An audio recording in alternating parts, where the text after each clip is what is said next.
I'd like to call the work session to order, June 3rd, 2024. City Clerk, please read the roll. Let the record reflect that all members except for Councilmember Loretano are present. Thank you. We have 3 items on the agenda tonight. Would like to remind council staff will be pausing every so often to answer any questions. The first item is the sports complex feasibility study. Park and Rec Director Nathan Torres will present. Second, the next item up is retiree healthcare. HR Director Lyman Lockett will present with Jared, not even our Finance Director. And let's see, third, last item is Council Discretionary Funds. Finance Director Jarrett will present. You're up. Yes, I am going to kick this off, if it's okay, Mayor. That's fine. Make some opening comments. This study was approved in this year's budget, and so we owe you an update and the results of this particular study, which runs the basins along I-10. We also recognize that this fall we will be holding a retreat, and we have a number of projects out there on a list that we're going to need to prioritize. Yes, and Vice Mayor has that list in front of her. So while we are presenting this study, and we are going to ask you a couple of questions as to whether we do any more work on this as far as researching what it would cost to acquire the right-of-way, and secondly, do we move forward to see if there's a possibility of a public-private partnership. If that is too soon to make a decision on this, we're good to wait until the fall retreat where we prioritize all of this. Otherwise, we can go ahead and get some information in order to have a bigger conversation during the retreat. So at the end of this presentation, those are the questions that we'll need just some direction on. yeah, and I appreciate that before we get started in your presentation. The main thing here is just for information. We've got a huge list of items that when we do the retreat, we're going to go through. So I hope we don't get too much into the weeds on this as far as giving you some direction. But again, it's a study. We asked for it. Here it comes. But again, it's got to get on that massive list, as Councilmember Stitt mentioned in the last council meeting, to see where it fits in our priorities. But with that, the floor is yours, Nathan. Thank you, Mayor, Council, Winnett. Good evening, Mayor and Council. I'm here this evening to share the results of the Sports Complex Feasibility Study as prepared by J2, our consultants. Seth Placco with J2 is also in attendance. This study was approved, like Winnett mentioned, as part of the FY24 budget. As we start to create a future vision for the basins, it is critical to understand not only the opportunities, but also the constraints associated with this very complex site. Upon sharing the findings, I hope to gain consensus on next steps. I would like to emphasize, and this is my disclaimer, I would like to emphasize to the strongest degree that the development of this project is not currently funded in our 5-year CIP, and it is not projected to be included within the next 10. So I just wanted to make sure I clarified that for everyone here this evening. So how did we get here? As noted in our recently adopted Parks and Recreation Master Plan, there is a significant need for soccer fields and a sports complex in our community. Such a facility will not only meet community needs, but can also serve as a regional and national destination for teams, essentially broadening our portfolio of sports tourism beyond our spring training complex that you know attracts visitors for multi-night stays year-round. Another finding in the master plan was that partnerships would likely be necessary to make this vision a reality. I would like to review the top priorities for new facilities as recommended in our Parks and Recreation Master Plan. The Goodyear Recreation Campus Phase 2 is currently planned for design in FY27, with construction immediately following in the subsequent fiscal years. In addition, the Bullard Wash Trail expansion from Civic Square to the ballpark is currently planned for design this coming fiscal year, FY25, with construction immediately following in the subsequent fiscal years. Foothills Community Park Phase 2 is currently not in our 5-year CIP. However, we will look to introduce that project within the next 10 years based on available resources. Although the sports complex is listed here as a priority, the main recommendation in the plan was not to construct, but rather to study the feasibility, which we are reviewing here this evening. This map illustrates the need for a sports complex of this nature for our community. A common theme we continue to hear is that our residents are having to travel in upwards of 25 to 30 miles on the weekends to participate in different activities. So it is commonly heard to our department of the struggles from our participants. Just to zero in on the subject property, the 129-acre site sits just north of I-10 between Bullard and Dysart. The city acquired the land from the county in 2016 under the provisions of, number one, maintaining its flood control function, and number two, using the property for recreational purposes. It should be noted that this section south of the park and ride, which is located right here, although this section south of the park and ride is reflected here, there are transportation use restrictions associated with that section, and the forthcoming concept does not infringe upon those restrictions. Rather, it is reflected here as it plays a role in maintaining the function as a basin of the basins as a whole.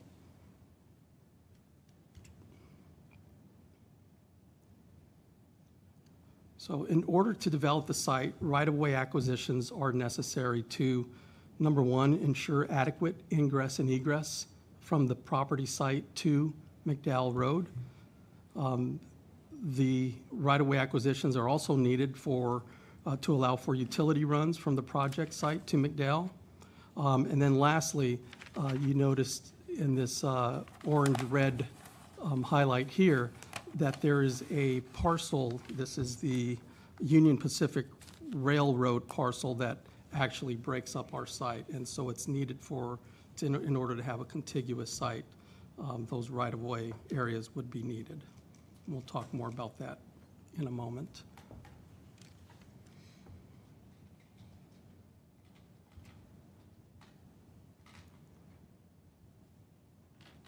In addition to right-of-way acquisitions, there is an APS power line easement that runs through the southernmost portion of the site.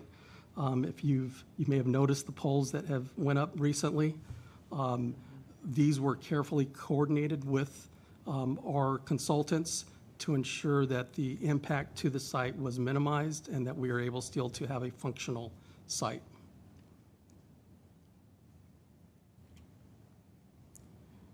And so here's the concept. This concept was derived from the needs specifically identified in our recently adopted Parks and Recreation Master Plan. The concept features up to 15 soccer fields that can also be used for multi-purpose needs, including event space. The concept also features a pickleball facility, walking paths and trails throughout, parking. The concept maintains compliance with flood control functionality and works in concert with APS lines. The concept as presented not only assists in meeting community needs, but also can serve as a regional and national destination, ultimately attracting visitors from across the nation.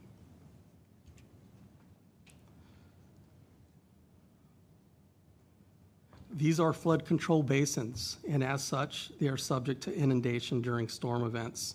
The concept as presented balances the cost of elevating amenities above flood inundation levels with the cost of maintaining and cleaning amenities after a flood event.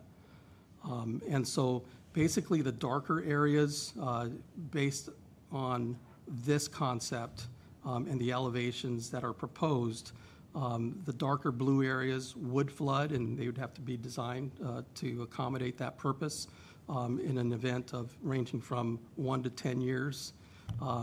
The next level would be 10 to 50 years. It would be that next shade of blue areas. And then the lightest blue would inundate within 50 to 100-year storm event. The main thing I want to get across here is that we tried to meet that balance between cost and cleanup costs that would be associated with cleanup. But there's room to elevate those higher. It just means higher costs for development. We also looked at phasing as part of this process. Phase 1 would introduce 6 fields, the pickleball facility, parking, restrooms, and complete the entrance drive along the Union Pacific parcel. This phase 1 is also on the list of city projects that staff have prepared and previously shared with council, the really large list of areas of interest for the city.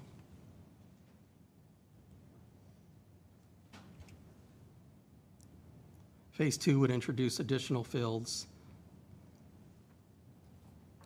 And lastly, phase 3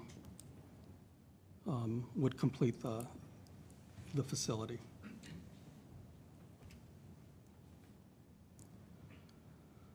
So where do we go from here? We respectfully recognize the significant resources needed to make this vision a reality, not only from a construction standpoint, but also the ongoing expenses to operate and maintain such a facility. We further recognize the many priorities already on council's radar.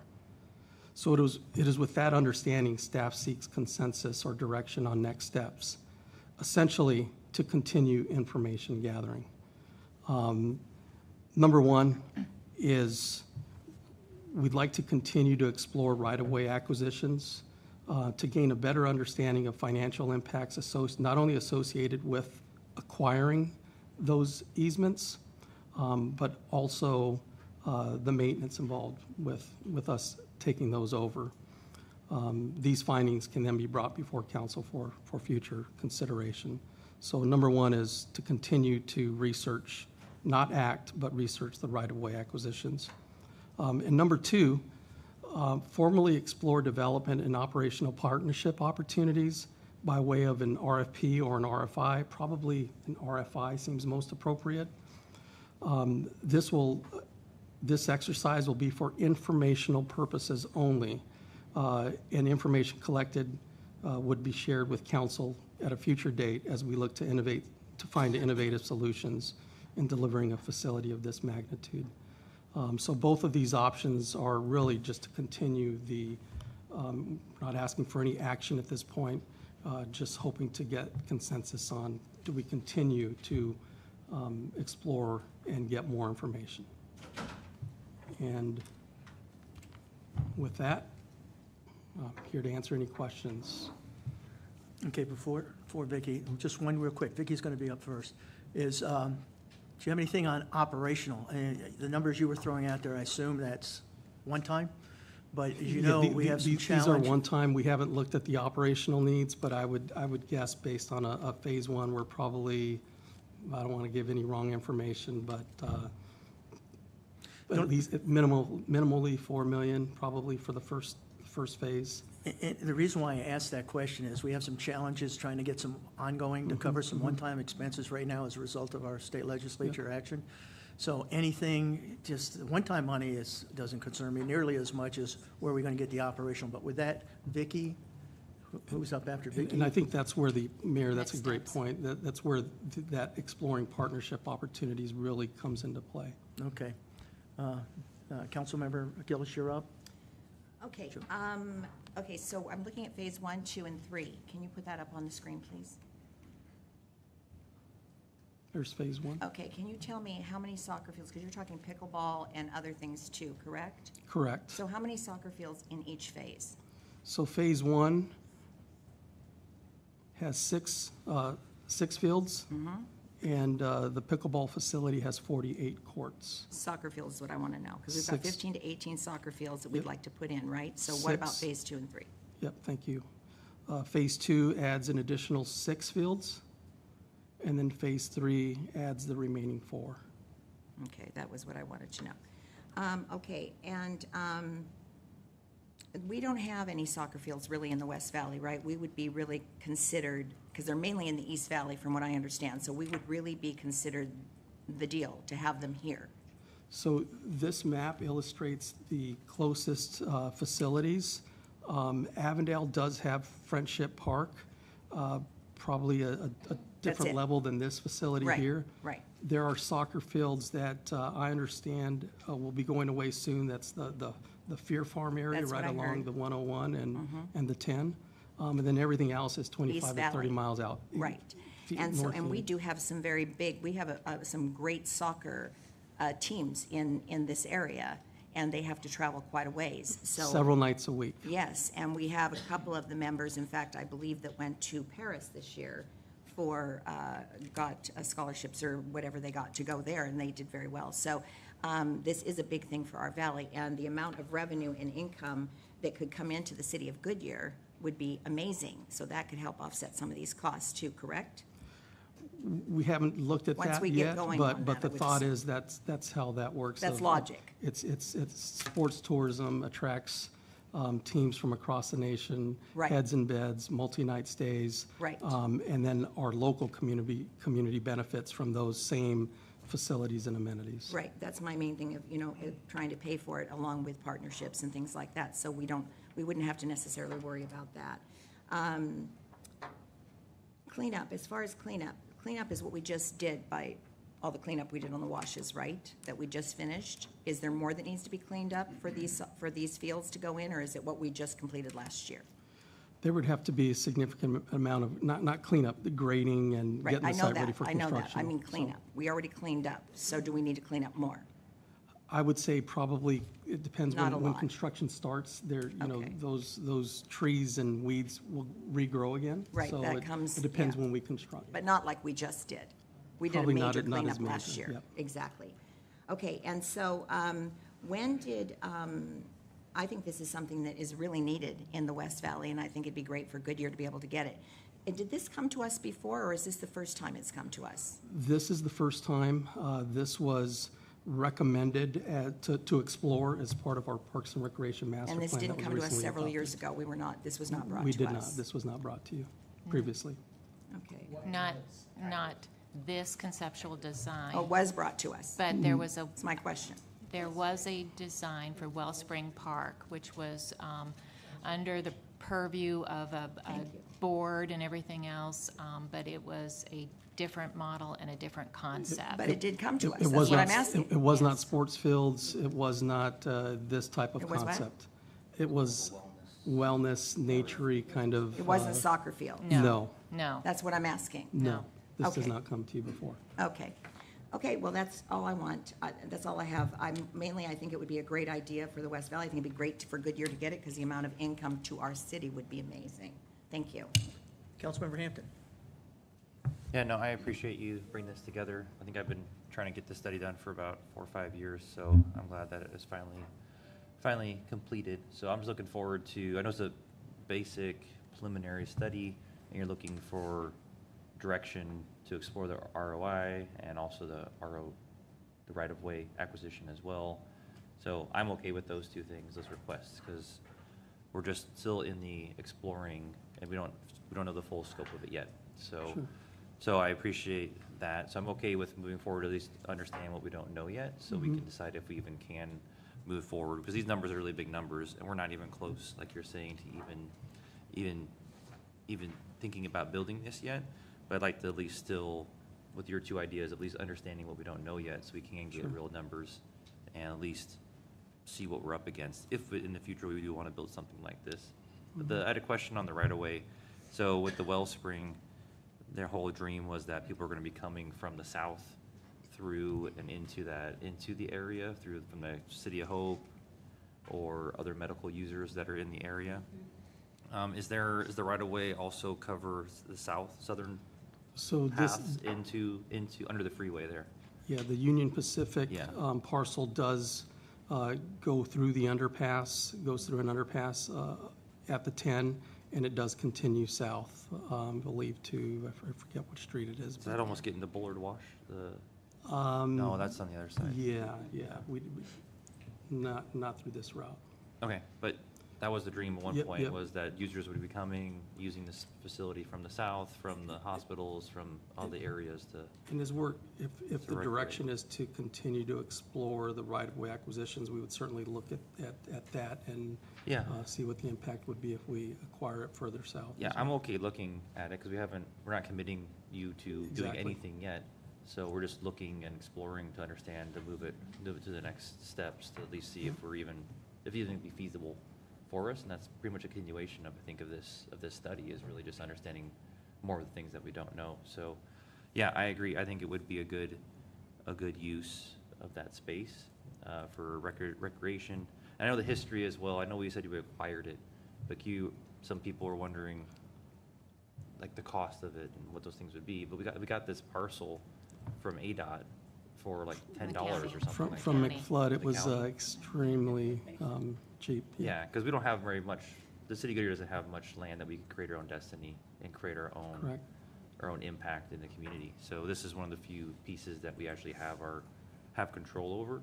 So I like the idea of trying to create economic development opportunities out of it for the future of Goodyear.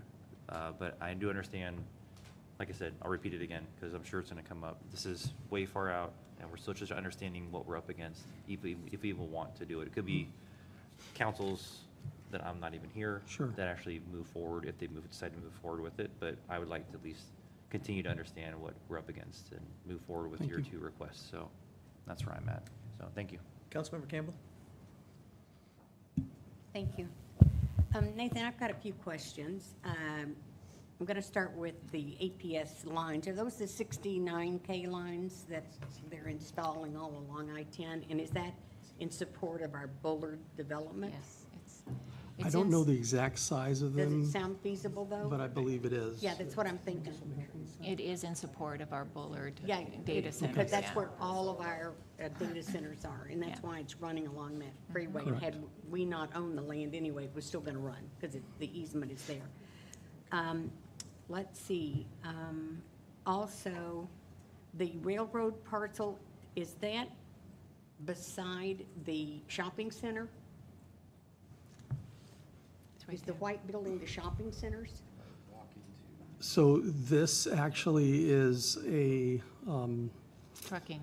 trucking, there's not a shopping area on either side Okay. of that. Buy is over there. Right there. Where the word maintenance is, that's Best Buy. Yeah. Best Buy, Okay. that's what I thought, yeah, that shopping center. Yeah. Got it, okay. Because I don't recall seeing a railroad over there. It doesn't have, Oh, used Yeah. to be, But they oh, have the right of way. okay. it's just the right of way. All right, then my next question is, how much have we spent so far on this study? This study was budgeted at 250, and it's coming in just over 200,000, so it's 200,000 some change. All right, and how much do you estimate it would cost us to continue to study this? I'm not seeing anything right now based on my recommendations that's going to cost more money. There may be some title report research that needs to be done on the right-of-way acquisitions, but I think that would be minimal.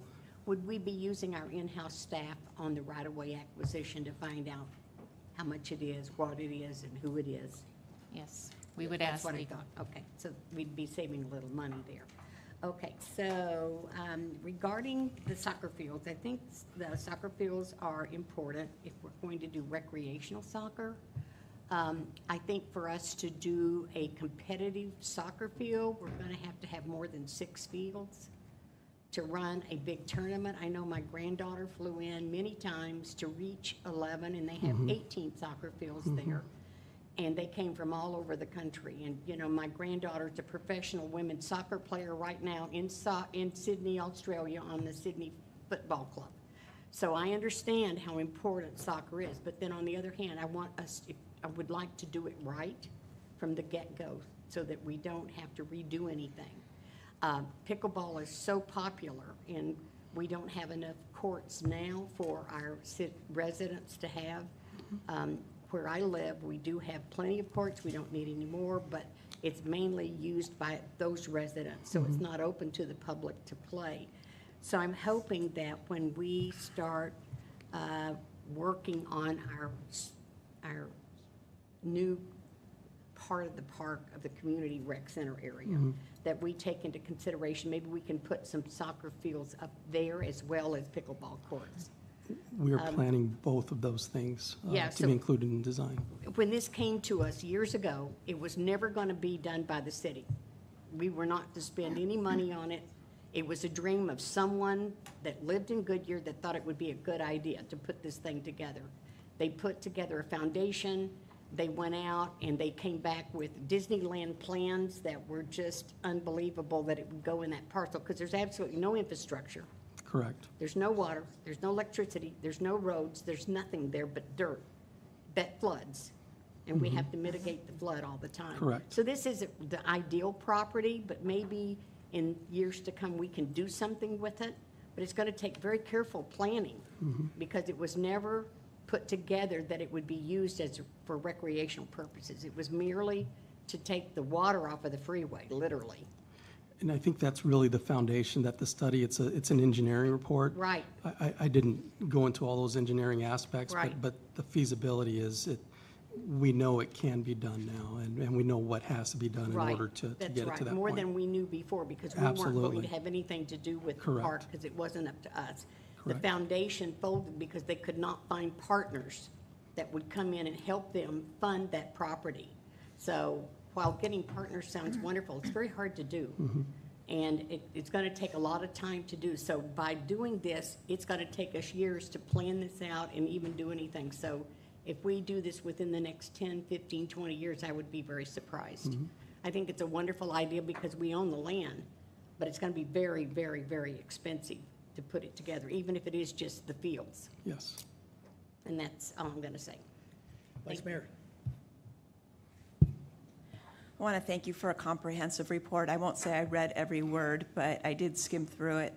And I landed on the water, and it's a pretty heavy water user, and it seems to me that getting access to the Liberty reclaimed water is going to be a big key in addition. It seems perhaps that's a go or no-go because That's a great point. Water is very important.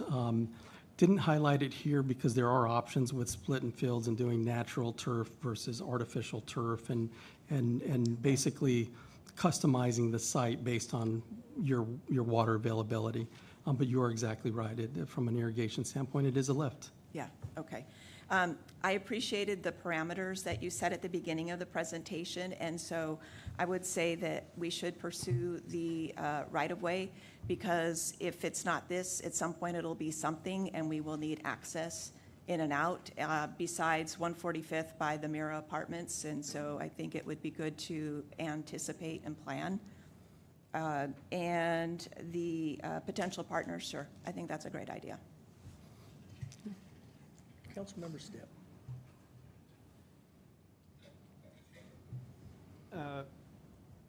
You know, I don't even know where to kind of begin with this. I think to Councilmember Campbell's point, this was sold to us as one. For some reason, I'm going to stick with an analogy of a bag of chips. So we got a plain bag of chips, but when we opened it up, now it's a bag of barbecue chips. I mean, it's not what we set out for. And we have spent now $200,000 to figure out what we can or cannot do with property that we absolutely have zero money to put any investment in. So at this point, in addition to all of that staff time that we have wasted, because the city manager 6 years ago, was on the board of that foundation. We sent people to New York to get GE money, you know, and all this other stuff. So I would imagine with staff time, et cetera, we are probably close to at least $500,000, if not more, into this project. And we're still not any farther today than we were 10 years ago when we acquired this. That is not your fault. That is probably our fault for continuing this discussion when we all know full and well that this does not have a future. We talk about operational costs. I'm glad that you at least have some guess that you think it's about $4 million a year. I think we got sucked into, oh, don't worry, the cost for the ballpark is going to is going to balance out the cost for it. And we now are almost 20 years in, and we know darn well that that's not paying off. Even I would suspect, and I'm not going to ask the question and then answer it, Nathan, but do you have any idea, does anybody have any idea the amount of income that is generated during spring training for us? So in terms of operational income or Not or off the economic ballpark, impact? so hotel stays, restaurant, do we have any idea what that local impact is for us? We can provide that. The Cactus League does an annual study. Yeah, do we know for the city of Goodyear? We know what the Goodyear ballpark is generating in terms of economic impact. Now, there's leakage. We don't know exactly if all that is, let's say if it's 23 million in economic impact, we don't know that all that is in Goodyear because they may be staying somewhere else. Correct. I so- think that's my point, is Sure. we're not experiencing the month of February and the month of March, huge increases in our hotel stay, we're not seeing a giant spike in our charts, and I'm looking for Jared. We're not seeing a huge adjustment at that period of time. So I think we would probably be safe to say the amount of revenue generated by that one quote-unquote economic engine doesn't have the juice that we think it has. Is that, I mean, he's nodding his head, so I'm just going to go with that. So I would hate for us to say we're going to overcome the $4 million a year of operational costs when we can't do it for Major League Baseball, which comes in. I don't know that we're going to generate 33 days, 32 days of MLB. Is that what it is? 30 to 32 games. Yeah, 32 days. I don't know that we're going to be able to replicate that for 12 months to make that go. So I think we have to be very careful about how we frame this conversation to ourselves. So we don't talk ourselves into getting too far ahead, because the list that the vice mayor talked about, which was that, I hate to call it a wish list because it's really not. It's stuff we have already committed ourselves to, is $1.1 billion. And I will be repeating that for the next 6 months, and then hopefully you will not see me for 3 minutes on a Monday night, but you are. I don't know, there's always that chance. Yeah, there's always that chance. But the $1.1 billion of stuff we have already committed to, on top of this project, which is another $130 million, and that doesn't even include operational. So we have to be careful about setting community expectations about what we're trying to do, and kind of moving forward in that regard. Our intent at the GRC Phase 2 is soccer fields there. Is that not correct? So we would look to, right now, based on our needs from the master plan, we would look to double the amount of soccer fields that are there, as well as double the pickleball courts that are there as well. So those things are we see that on our needs assessment right now. So what does that mean in the number of So that would courts, take the it number of from, fields? there's 2 full-size fields there, it would take it to 4. You wouldn't be able to, it would go a long way in accommodating local use. Very rarely are you playing games, at least from a recreational level, on one full-size field. You have that field cut up into 2 fields, sometimes even 3. But there is a need right now to use the full-size fields. Yeah, So it would be impactful. And I don't, I don't doubt the need exists. There's, quite frankly, there is zero question in my mind about that. It's whether we become the burden of the entire West Valley to produce, 14 soccer fields. Is that our burden to bear, and is that our taxpayers' burden to bear? I'm not sure. And I look at that from a very practical perspective and say they built soccer fields at 99th and McDowell roughly, and those have been very successful for a number of years, but those are going away. Why are they going away? They can make more money on that property than they can with soccer fields. Yeah, they're selling it off, right? So, I think we have to be careful about what kind of business we decide to get ourselves into, whether this is the appropriate use of this particular land. I keep thinking about West Goodyear, and there's a lot of property out there that is unserviceable from a building perspective, that perhaps this isn't a better location. There's already street networks, there's already other opportunities that we don't have to rebuild and then worry about what are we doing with the flooding. So I can't disagree that, at least from a no-cost perspective, let's find out what the right-of-way is going to be. There's something in my mind that is telling me that the railroad is not giving up that right-of-way. There's something in my head that's reminding me of that. They're willing to talk, which is new. it's good. Yep, Okay. it certainly is new, yep. Because I think we entertained this conversation about 10 years ago, and they were like, yep, no, we're holding on to that. Clearly, there's never going to be a railroad going through there. But if that's the way forward, and there's not any additional costs, I guess I'm okay with that, providing that the staff has time. If we remember in our strategic plan discussion that we had in the fall, there was a chart, one of the slides was a teeter-totter that had a dollar sign on one side and a clock on the other. We have to maintain the balance of both, the clock and if you guys have the time and everyone says, sure, we can get it done, then knock yourself out. I just don't want to go too much farther forward on a $130 million project plus $4 million a year of annual operations.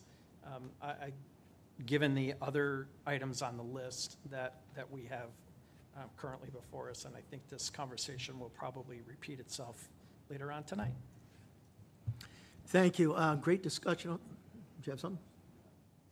Let's clarify, yeah. No, I appreciate the fiscal conservativeness of everything, but like I said, to your point, there's nothing else, there's no cost, big cost money to go forward to understand what's going on here. So, and I do agree, I know we're also looking at projects south of the I-10 as well, because that's definitely underserved population also. So, and this could be something we study, and now we put on the shelf and wait till we actually have the finances to move forward with it. Because I remember in the past, there was a lot of talk, and this is one of the reasons why I brought it up in the past was because there was universities looking at this space, there were Montessori schools looking at this space, there was restaurants and shops and things like that talking about going potentially in this space too. So that's one of the reasons why I wanted to see if that was even possible, or there's feasibility to those economic type uses as well. So if this is the best and highest use for this area, then that's great. But at one point, there was a lot of talk about putting other uses in this area that could generate more potential development. So, Thanks for that. It's my understanding the property must be used for recreational purposes, so. Okay. Councilmember Gillis? I agree 100%. And since we're doing this as just a study, right, and we're not putting this all on the city, we're trying to get outside sources, correct? So that's a good thing. That would be part of the RFI that we would explore. Okay, and I think we need to remember too that I know a little bit of something about soccer, and you can't hold a tournament with just 4 fields. So we have to really explore that. 4 fields is not going to be acceptable for that type of thing. So we need to keep that in mind too. All right, thank you. Thank you. I agree. You know, Nathan, you talked about on this slide on the very right-hand side, the park and ride area and the land that, Right here. right there, that is between the park and ride and the freeway. There's restrictions on that land and the land that is right next to the purple, where the old park and ride used to be. That was all bought with federal money. Where's that at? I'm sorry. So that empty lot right by go just Go straight north. up. Go That right empty there. lot right there. Okay, yeah. That was all purchased with FTA money and has significant restrictions on it. I'm hopeful that we are being very cautious about what we're doing with that. Our relationship with the FTA and the region is very tenuous. And I think even showing this as a part of this parcel can be misconstrued. So I'm looking for someone to acknowledge what I'm saying, that if anybody outside of this group is listening, they're hearing us say we have no intention of infringing on that FTA area. Yeah, thanks for that. We have no intention. The concept tonight does not rely on that area. It's depicted here because it does play a role in flood control of the basins, but we are not looking to develop in that area, either of those parcels, the area here to the north, as well as the area just to the south of Park and Ride, we are not touching. Okay, so just for the rest of the context of that, the Goodyear, the Avondale-Goodyear UZA, which is the transportation zone, or urban transportation zone, was going to go away and has been reinstated for another small period. So we don't want to lose that. We benefit significantly by having our own UZA, and it's us, Phoenix, and Mesa. That's it. So we cannot jeopardize that in any way, shape, or form in what we're doing or anything that we do down there. As a matter of fact, I was over there over the weekend, and this is kind of a sidebar thing, but I was looking at where one of those posts are, and it looks pretty close to that area, so. I believe staff are kind of working through that as we speak, so I Okay, don't have so- more information on that, but it's just something I've heard. That's fine. Again, it was a drive-by, so you know, I'm paying attention to the road more than I am to where the pillar is, but you. it looked pretty close. So if you guys are on it, that works. But I just wanted to bring that forward as well to make sure that if any of our partners are listening, we have zero intention of infringing on that area. You good? Well stated. All right, with that, did you get enough? I think it's been a great discussion from my perspective. I think we're going to hear something again when it comes time for our retreat or advance, whatever the term you want to use. To me, you got water issues, you've got operational issues, you got revenue issues, and like I say, because of some of the restraints that have been put on us recently at the state level, we're trying to figure out how to make up some of that money. So we got some outside pressures as well. So, City Manager, did you get enough feedback on knowing what, based on Yes, I conversation? did, Mayor. We'll move forward with exploring the acquisition of the right-of-way and an RFI, and we'll just use staff time to do those Okay. two items. And then we'll have that information when we bring it back in the fall for the retreat to consider with everything else that's on the list. Thank you, I appreciate that, because we have this big wish list, and we want to make sure where that falls in there. Yes, sir. Thank you for the presentation. Up next, retirement health care, and Lyman Lockett will be the presentation.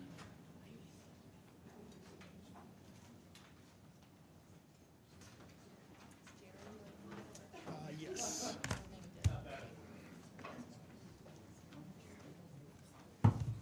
I guess.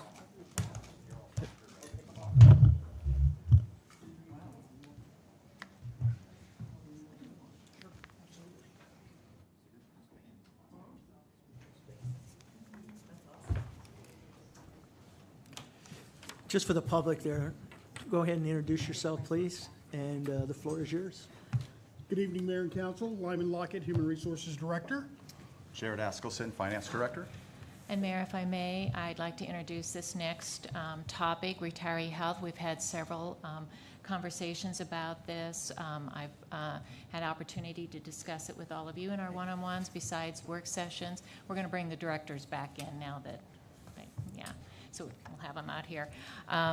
And also, we've worked with our stakeholders, our union representatives, and everything else. So this really is the final piece to the retiree health insurance plan that we need to finalize with you, and then we will bring it back to you for final adoption before the end of the year. So thank you, and I'm going to turn it over to end of the fiscal year. Yes.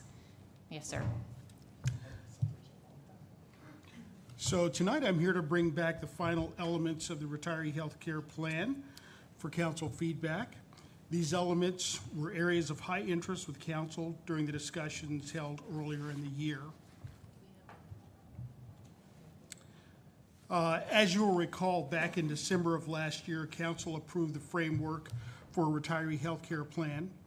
This action provided direction to move forward with the plan design and administrative processes internally and with our healthcare providers. Since then, we have finalized the new plan documents to include retirees, procured administrative services for billing and collection, and we have held information sessions regarding the transition plan that's currently in place and next steps with the new plan that's coming.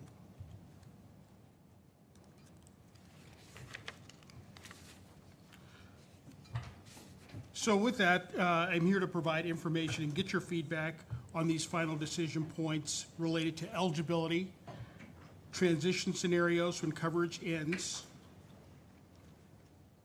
and get final input for the final policy discussions. In designing these key decisions, we've taken the following things into consideration. We've had lots of stakeholder feedback. We've looked at the long-term sustainability of the plan, And we've also looked at how we can ease the impact of people moving on and off the plan, whether it be eligibility or whether it be transition. And before I proceed to the next slide, I do want to apologize for the level of detail that you're going to see here. However, as we get closer to the policy discussion, it's important to have this detail included. So I'll start with the eligibility rules, and I'll start simply with what normal retirement looks like. Normal retirement would be 10 years with the City of Goodyear, immediately preceding retirement, and the retiree must also meet the eligibility requirements as defined by ASRS or PSPRS. Moving on into disability retirement, we do have a number of elements of disability retirement that are included, starting with a work-related disability retirement. Under a work-related disability scenario, the retiree, the spouse, and the dependents are eligible for coverage under the retiree health care plan, regardless of years of service that the retiree has completed.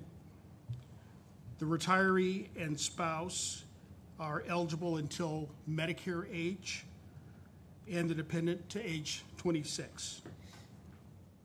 Retirees under this scenario, under PSPRS, must meet the accidental or the catastrophic disability requirements as outlined by PSPRS, and under ASRS, the criteria that is outlined for long-term disability. Non-work-related disability. Under a non-work-related disability scenario, the retiree, spouse, and dependents are covered on the retiree health care plan for 36 months or until the retiree, until they reach the eligibility, whichever comes first. And that would be, again, Medicare age for the spouse or age 26 for the dependents. The retiree must have completed 10 years of service, and they must, under PSPRS, they must meet the ordinary disability requirement as defined by PSPRS, or under ASRS, they must meet the eligibility requirements for long-term disability. 36 months is outlined as a sufficient amount of time to transition into Medicare, so that's the caveat for that. And then lastly, we have counsel disability. There's a disability component for counsel. Under this disability scenario, if counsel is unable to complete any subsequent term following their first full term due to a medical condition, they're covered under the plan for 36 months. And again, that 36 months allows transition. Hold on, okay. Next, we have some loss of coverage scenarios. Stop here and see if there are any questions. Okay, before we move on. These particular items. Do you have something, Bill? Yeah, I was looking at, got a lot of stuff fighting for space up here.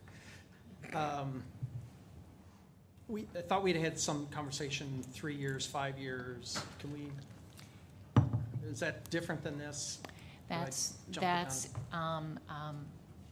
the next section here. That's what I was looking for. And this one, 36 months, my late husband applied for Social Security disability, and it takes about 3 years to be able to become qualified for that.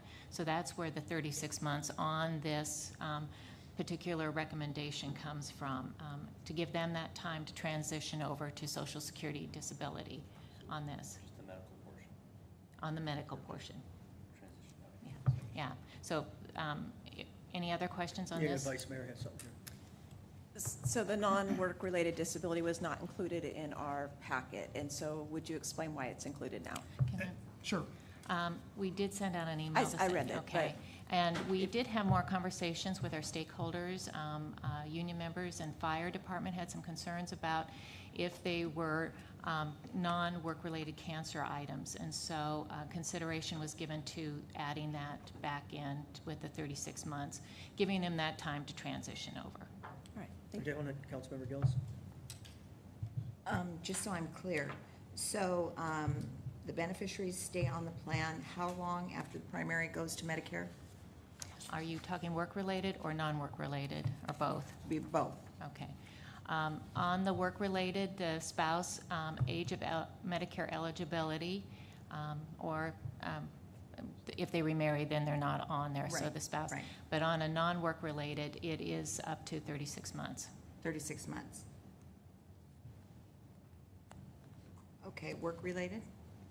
It, Work-related, they're able to stay on until they're no longer eligible to stay on the plan. So Okay. once they would reach Medicare eligibility or remarry. remarry, or the child hits 26 years of age. Okay, okay, all right, fine, thank you.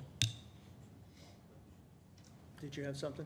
Yeah, just a clarification, which would be longer. So if I got a work-related injury at age 25 and my spouse is 20, it could go, if that person, 20-year-old could go all the way to 65. The spouse, yes. The spouse. The spouse, yes, could go to So full if it's Medicare. non-work-related, then they get 36 months. Correct. Thank That you. is correct. Okay, go ahead.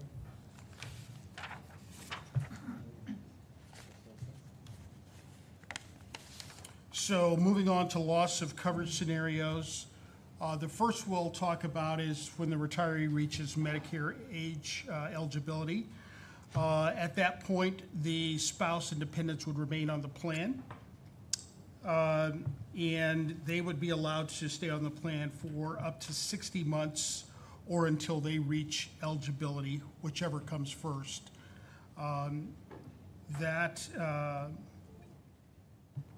Covers the 5 years. Yeah, 5 years. Again, the thought process is they'll move on to a different type of coverage, but 5 years gives them time to do that. Just real quick one, so if your spouse is 6 years younger than you, then they're gonna have to figure something out Yes. after the 5, yeah, the last year, yeah. Okay. Next, we have in the event of the death of a retiree, the spouse and the dependents can remain on the retiree health care plan for, again, up to 60 months or until the date the retiree would have reached Medicare eligibility, whichever is longer. And if the spouse or dependent reach their eligibility earlier, their coverage would end. Also, if the spouse remarries, coverage would end as well in that scenario. And then next, in the unfortunate event of a line of duty death, the spouse and dependents can remain on the plan as long as they are eligible. The spouse to the age of Medicare eligibility, dependent to age 26. And if the spouse remarries, the coverage would end.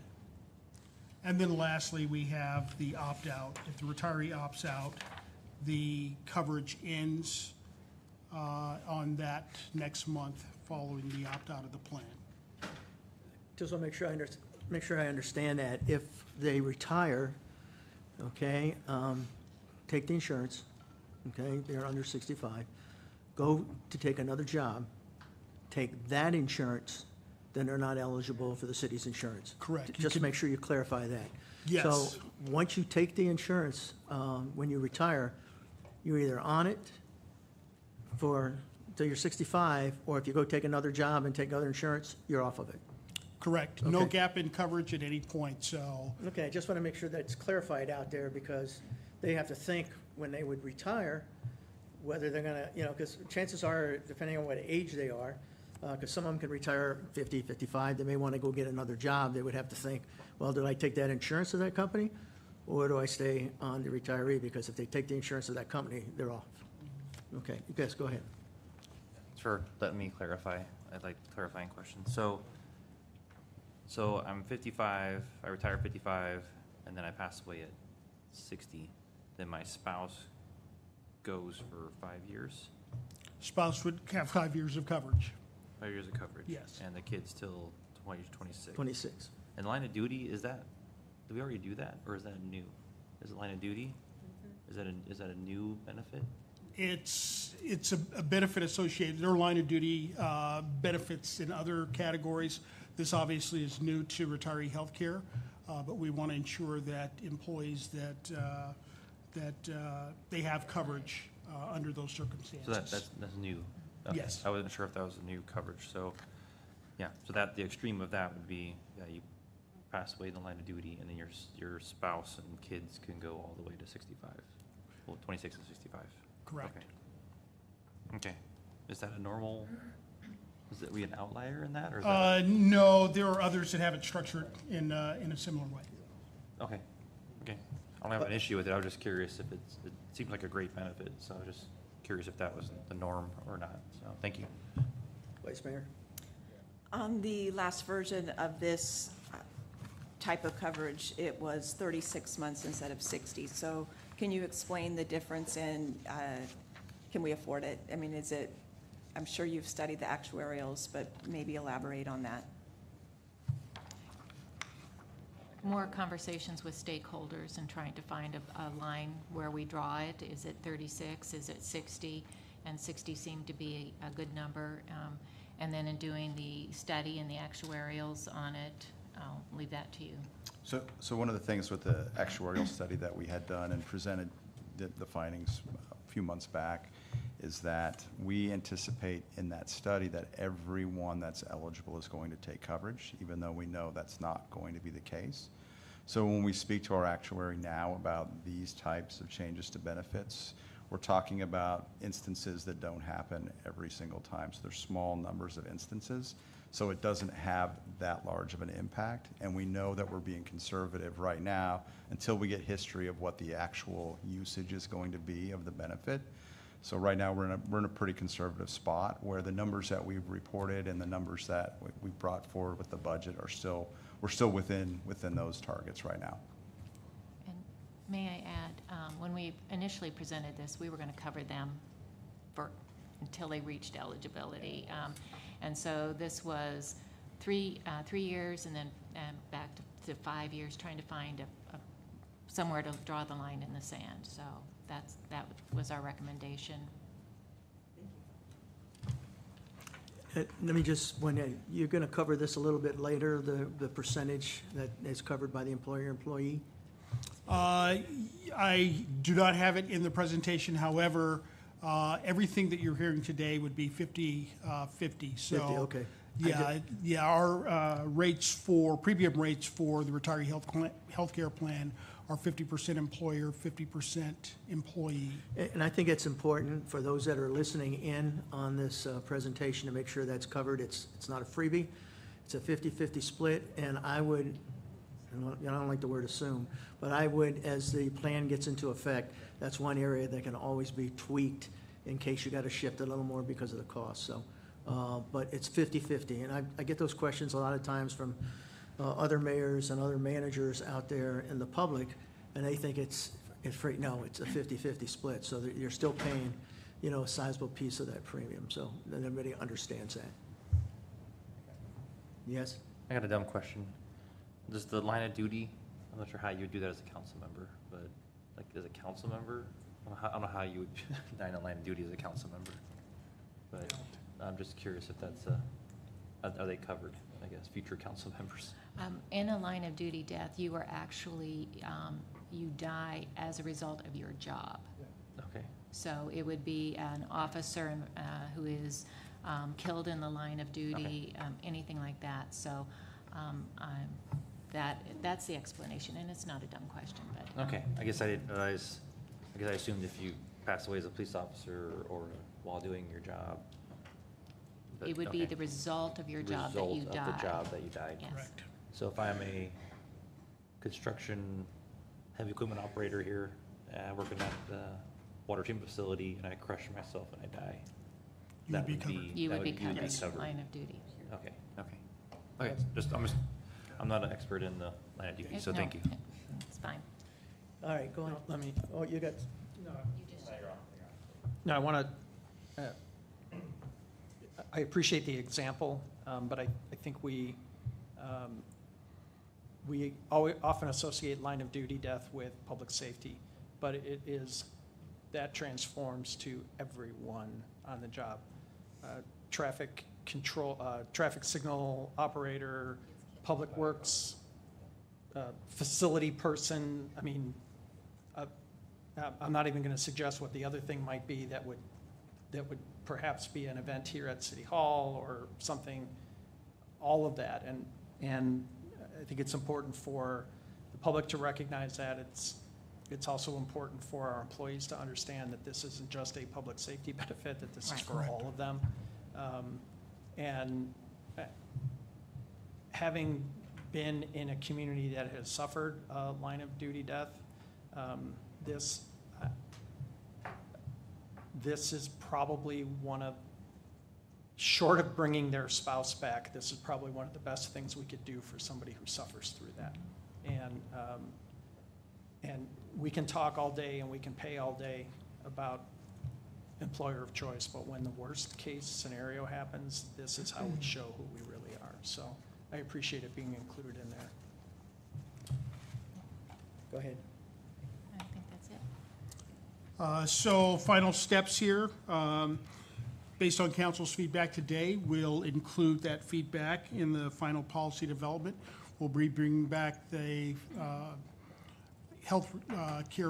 the retiree health care plan in a final form of a policy stage for council to approve.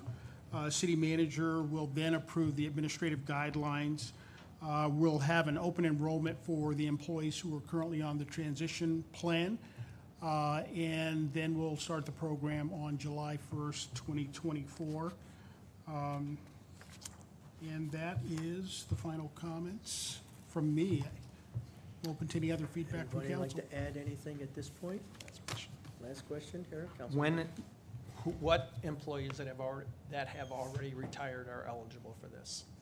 So anyone who retired after January 1st of this year Okay. are eligible. And will, pardon me? They're currently on COBRA because we don't have a formal plan, but Okay. they'll So transition over. they'll be notified, et cetera. Yeah. Yes. Yeah, we'll notify them they're covered. They'll have the option to change their coverage at that point, but they'll move on to the retiree health care plan. I hate to what if this thing, but if they retired, didn't take the COBRA, They're not eligible. So they were told. So They we- were told- Yes. they were told, okay. Yes, they were told. So we've had information sessions. good enough. Beginning back in January, so everyone's been informed that you have to take the coverage. Once you've been warned. Yes. All right, thanks. Councilmember Gillis? I agree with Bill. I think that this does show who we are. I think that it's something that we need to take care of our people here that work so hard at the city. And so I'm in complete agreement with this. Councilmember Hampton? Since this is newer for the West Valley, I mean, I'm sure you guys are doing this, and you do your HR recruitment type things, is something that we're advertising. I know the public safety will probably be advertising this heavy, but just for other jobs. Absolutely. So we can set ourselves apart from the rest of the pack Absolutely. as the employer of choice, or that this benefit is highlighted. So I'm not sure how you do that or how you market that, but I was just curious. It is in many of the postings that we've already had. It'll be even more prominent as we continue to go forward and build on it. Okay, yeah, thank you. Yeah, I can tell you, Councilmember Hampton, it's all over out there. Trust me. Yeah, it is. It is. I hear it all the time, and I know our city manager hears it all the time when she's meeting with other managers, that the word is out, that we're the place to be. So, and, you know, like Councilmember Stiff and Councilmember Gillis has mentioned, we are who we are. In the toughest moments, we take care of our employees. That's why we prefer to be the employer of choice. So with that, I thank you for your presentation and looking forward to the adoption. Thank you. Up next, we have the discretionary funds. On this discussion, the reason why, you know, we had some layout of how it was to be used. We never adopted it. And I think it's probably for our own benefit to have something, just so that it helps staff when we put something in, they know it's part within that guideline. So I think it's more for our benefit than it is anything else, so that they have guidelines on what's can be used for. And with that, I'm going to turn it over. You're doing it? Okay, you're up. Thank you, Mayor, members of the council. Jared Askelson, Finance Director. I was sitting here quietly for about 20 minutes, and now I'll get to get center stage now. So Mayor, as you mentioned, we had a discussion back during our budget work session about potential increase to our discretionary funds. Currently, it sits at $3,000 for the mayor, $2,500 for each council member, total of $18,000. With the recommended budget that we had brought forward, we look to increase the mayor's to $7,500, the council to $5,000 each, a total of $37,500, an increase of $19,500. After the discussion we had that day, we have taken that amount and set it aside into a contingency line. So the tentative budget that was adopted on the 20th of May and the final budget that'll come back for council approval next week do not have it in the council budget, but it sits in contingency. Depending on what we discussed tonight, we could bring that back for a budget amendment at a future date. A few of the things that, general questions that were coming up from the group are what rules govern the use of the discretionary funds? How have the funds been used? And then also what are other municipalities doing? So really with the budget, we were bringing the amount, governing what that amount was going to be, but we had other questions about what governs their use. So tonight what we're going to do is we're going to talk about 3 specific questions. First, what should govern discretionary funds? Second, what are the appropriate uses of the discretionary funds? And then finally, what is appropriate amount for the discretionary funds? So we'll start with what rules govern their use today. So we have 3 main areas that govern the use today. First is the general procurement provisions that we find in the city code. These in the code say they apply to all expenditures. Generally, these set the thresholds at which we have to go out for a public bid. So for most of the expenditures, in fact, all of the expenditures we've had to date in discretionary funds, since they fall below a $2,499 threshold, we don't have to go out for a public bid. However, the procurement code is kind of over the top of the activities that we're doing here. Next, we have the Policy and Administrative Guidelines Manual. In there, we have specific rules about how we document travel and expenses, for instance. This manual, though, only applies to city employees and doesn't necessarily apply to city council. However, over the years, these have governed the use only because the city staff that is facilitating these purchases have followed these rules. However, council does not need to follow these administrative guideline, the administrative guideline manual. Finally, we have the City Council Resource Guide, last updated in 2022. This is a staff-created guidance document and has not been, from what we can tell, has ever been approved by council, but rather has been a guidance document that has been used for all of the expenditures to date. I think the important thing is, as of right now, when we look at the expenditures, we have followed all of these rules, even when we kind of wonder, is it something that actually governs these uses? I would say probably with the staff-created guidance, maybe not. So with that, maybe let's stop here and ask the question, what should govern discretionary funds? So we have the city code, we have the Policy and Administrative Guideline Manual, we have the Council Resource Guide, and then I mentioned the annual budget has traditionally set the amounts for the discretionary funds. Before we get into that piece itself, you had a list of how others use? Correct. Do you want to throw that up before we kick off the discussion so that you have some type of, you got something to point to? Yeah. Yeah, I know, but you want to put that out there so when the discussion starts, you kind of know what others are doing. I think that's helpful. So let me back up just a little bit, because Okay. these categories that I have listed there line up with the appropriate uses that were outlined in the discretion or in the council resource guide. So we have 4 major categories: travel for conferences and seminars not already budgeted. Now, elsewhere in the resource document, it specifically states that the National League of Cities Conference in Washington and their annual conference will be budgeted separately, along with the annual League of Cities Conference. We also have community outreach, allocations to charitable or internal organizations that benefit Goodyear residents, and finally, meals and events related to council duties and responsibilities. On the flip side of that, within the council resource guide, we have those ineligible uses. So expenses that benefit other political subdivisions, expenses that create new ongoing expenses, items that may appear to be potentially campaign-oriented, and then travel and entertainment expenses that are not work-related. So on this slide here, we have our 4 major categories listed with other cities that we have been able to get the information, specifically what they use their discretionary funds for.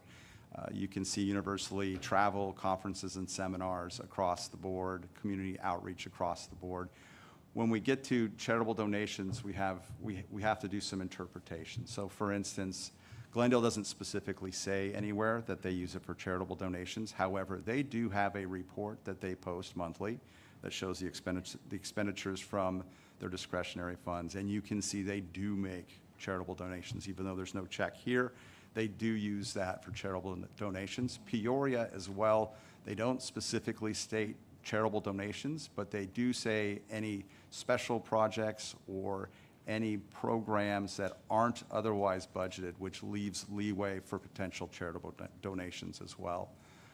Lunches and events now, some of that could be in community outreach with some of the other cities, so it doesn't specifically say lunches and events, but however, depending on how they define community outreach, that could involve events or lunches. So, and it's not, we have other cities that specifically use it for that purpose.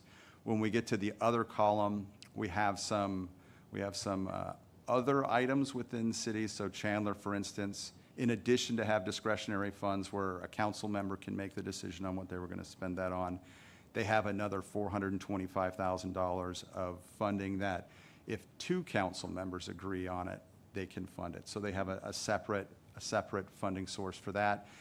Glendale additionally has $15,000 for each district to purchase.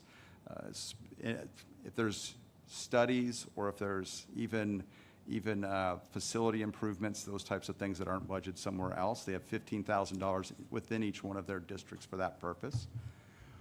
When we get down to Peoria, same thing. They mention anything that's not budgeted elsewhere, they can use their discretionary funds for. Phoenix, very large. They actually have about $800,000 budgeted for the staff for each council member.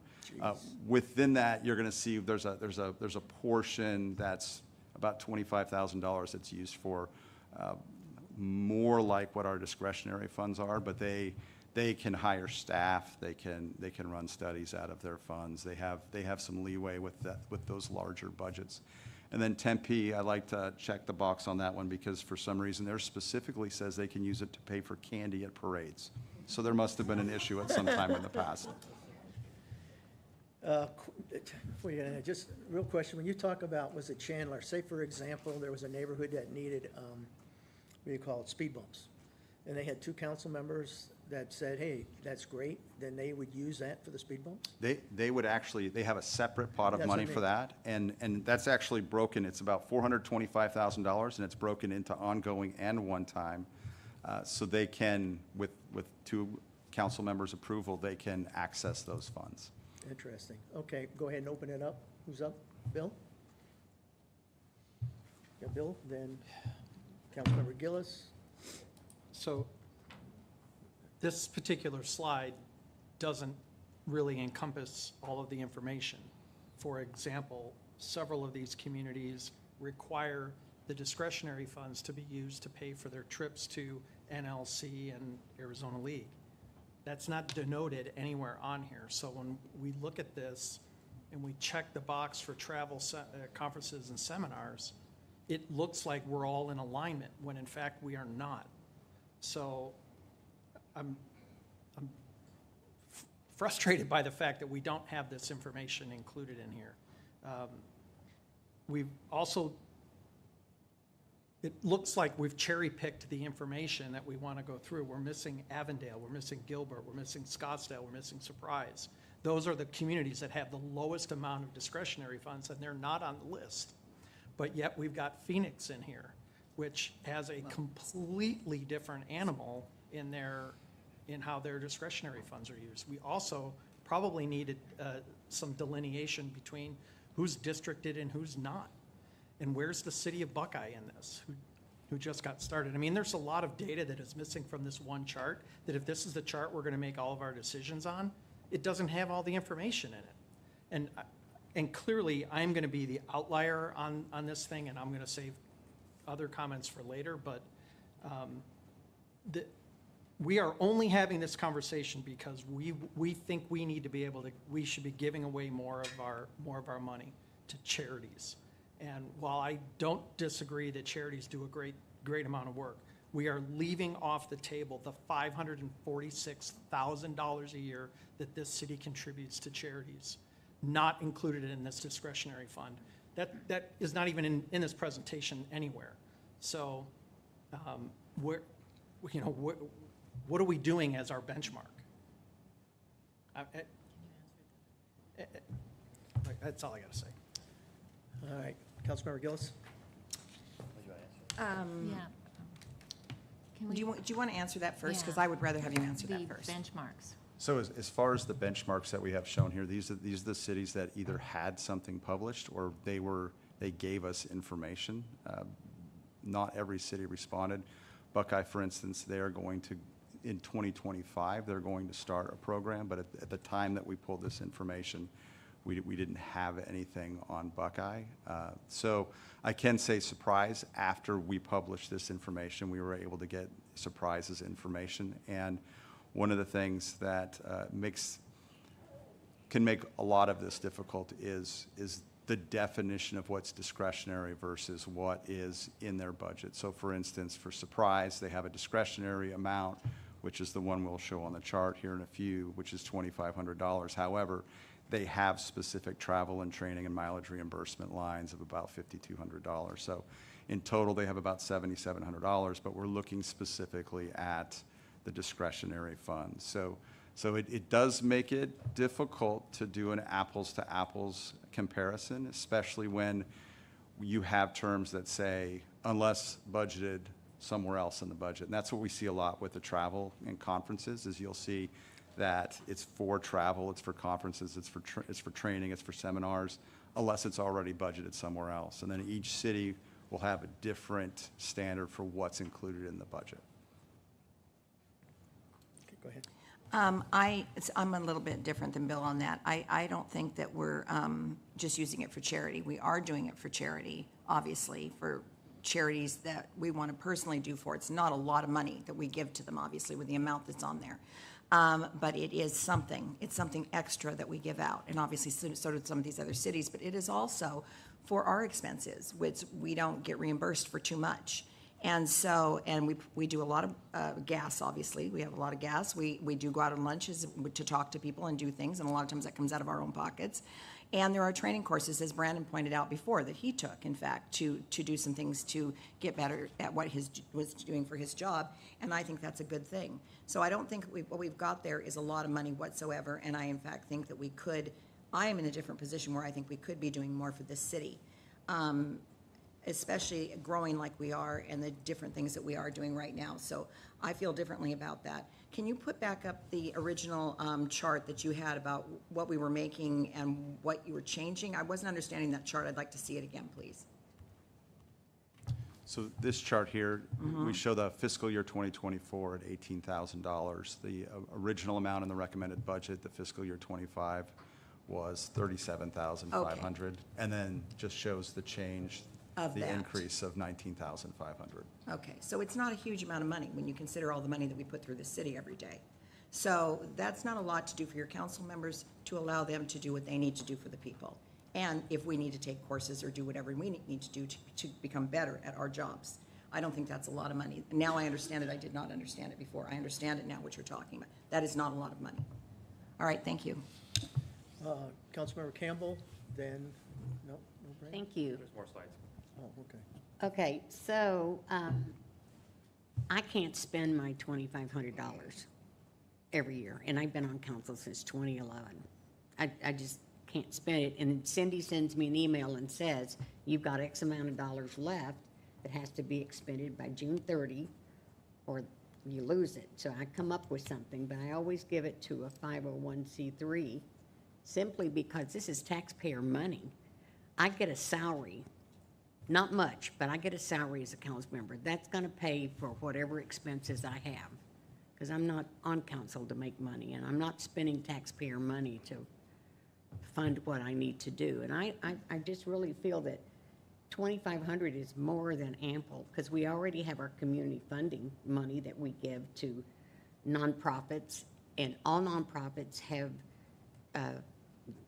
the ability or can apply for our funds, and then we look it over and decide which gives the most services to our own residents, and then we award those awards to the nonprofits. But I just can't see spending taxpayer money to buy me a round of golf in somebody's tournament, or to buy a luncheon at someplace I wasn't invited, or to go get a ticket to go to a ball at the Arizona Biltmore Hotel. And I just don't see that that's a good use of money, of taxpayer money. So I just as soon stay at 2,500, and I think that's more than enough for us.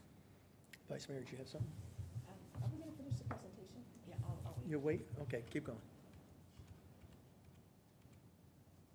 Okay. So the next slide is, we were going to talk about what are the appropriate uses of discretionary funds, but I think that council looks like they want to go through, we'll go through all of the information first and come back to those questions. So this slide here shows us what we've been using the funds are over the last 3 fiscal years. And somewhere about 3/4 of it has been spent on charitable donations. Community outreach brings up the majority of the rest of that. And then back in '22, we had one meal and event purchase that was done. So that's how we've been spending the funds over the last 3 years. And then just to kind of show, we had talked about how we said if it's not already included in the budget, these are the other lines within the budget for City Council. And you can see over the last few years, we've been getting a little bit closer on spending those budgets down. And these are budgets that we look at each year and bring those back as base budget adjustments as necessary. But as of right now, through April, we had about $18,100 left of the other items within the city council's budget. So other municipalities, so Peoria, Phoenix, Glendale, Mesa, all of those are districted cities. Chandler, Tempe, Avondale, Goodyear, we are not. And then you see Surprise, and that's where it gets a little bit off, because they actually have about $7,700, but they've specifically split it between what's discretionary and what is for travel purposes. So that, if you included the travel purposes like we have in our discretionary funds, that would slide them further over to the left, about equal to where Tempe is. You can see where the city of Goodyear is, and then the potential there in gray for fiscal year '25 if we were to make that change to $7,500. The graph is based on what the council amount is, not on the mayor's amount, in case you were looking at why some of those might look a little bit off. It's because it's based off of what the council one is. Just pause on there for a second. You know, I always find it interesting on the district. We represent 112,000 people. I don't know of any city's district individual council member represents 112,000 people, except with the exception of probably Phoenix. Because if you multiply that times 6, that's 600-some thousand people. So, I mean, you can look at the numbers every which way you want, but the fact that we each represent 112,000, even the mayor, you know, I think when you look at it from a district standpoint, that's how I see the numbers. Now, everybody might not see the numbers that way, but that's how I see it. But anyway, I just want to add that 2 cents worth. But the city of Tempe, which has a higher population than we do, has a greater number in their district. The city of Scottsdale, which is even bigger than Tempe and us, they do $0. But you're telling me their council member in Tempe, each one represents 112,000 people? Yeah. I don't think What's so. the population in Tempe is not districted. Oh, okay. I'm talking about the district ones. Okay, I'm Yeah, sorry. no, Okay. so, you know, we have to be, I think we have to be very careful about how we try to justify what we're gonna do with this money. Let's look at it from a very practical perspective. What are we doing with the money? If it was, look, I have a huge need because I'm doing X. I shouldn't be doing X. We should be doing X. And we do that. The strength of this council has always been, we do it together. That's why there's that, I keep calling it 200,000, I think it's 185,000 or something now, whatever that For the community services funding? Yeah, whatever we got left. So I'll be stealing their thunder for next week because they're bringing it forward, but it's 214,000. Oh, 214,000. So it used to be 225, maybe that's what it was. But anyway, and that was our money to do what we felt collectively was the right thing to do in the community. And we decided what that was. Not Laura's favorite charity, or I sit on the board of directors somewhere, so I want to throw the money in that regard. We have been doing those things together, and I think we're missing some definition on a couple of these items, like what is community outreach? Like, is that defined? Have we defined what that is? No, we just say community outreach. So I can say, I'm going to buy a box full of pens with Goodyear City Council on there, and I'm going to pass them out to everybody while I'm running for reelection. It's not technically an election thing because it says Goodyear City Council on it, and it's for community outreach because I'm going to give people pens, but they know damn well it's coming from me. So how do we solve that problem? Yeah, but as a group, for example, we had kids come to us, won an award, needs to travel. That might not be in that $200,000 that we have there. But it should be. Why? Why? We don't know that necessarily when it comes up. Or, for example, some of these individual pieces that come in from a charity standpoint. We're not always agreeing on a grouping. And I think each council member should have a little something for some of their charities. You have a little something. You got 2,500 as a council member, you got $5,000. That's a little something. If it's more than that, we ought to be standing in front of one another saying, I think we need to do more. That's all. Hold on a second. I was saying on the community fund, that there's only 3 of us that, I know we all vote on. I know, but there's 3 of you that make that There's only 3 of decision. them that decide. At one point, I did analysis saying that I think 60% of it went to the individual members' charities that they're a part of. But either way, so, yeah, so I think, we'll go through this more. So I think it's getting, I know originally when we raised it up, it was because we couldn't really do much with the amount that we had before if you wanted to do anything. So it went pretty far. And I know it was 3-year fiscal look back. I know when I did some training on my own to try to get better economic development, that was when I first got elected. So that would have shown up here, but it's not there right now because there's only a 3-year look back. So I might do stuff, but some of the training is past the budgeted amount that we are allocated. So there's other uses for it. So, and to your point, yeah, I don't have direction over the three people that are giving the money away for charities here. Right. So there's a lot of, but I know we give a lot of money away, so. I know on that. Did you have something you want to add? Yeah, my whole thing is this together business. We all have individual committees that we sit on. We all sit on something different. So we don't do everything together. We don't do all the same things together. We'd like to say we're doing things as a team. Yes, that's true, but we all have Bill's transportation, Laura's, that we all have different things we sit on.